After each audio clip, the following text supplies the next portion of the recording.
Yeah, hi there, guys. I'm Don. I'm from Detroit.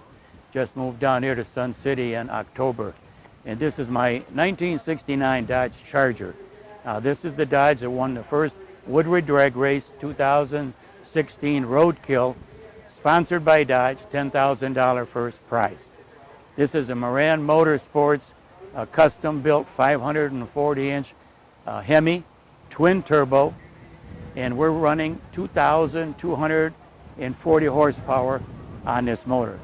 This car ran 788 and a quarter mile, 181 miles an hour at Martin, Michigan a couple years ago. It's a street legal Dodge. I drive the car, have a lot of fun with it.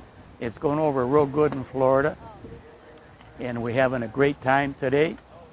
I appreciate everything that's been going on here. Thank Great. you. Awesome. Thank you. We would like to thank Don for bringing his Charger out today and sharing its amazing background. If you have a hot rod with a story or history, Racers and Rods would love to hear from you. Contact us on social media or at racersandrods@gmail.com.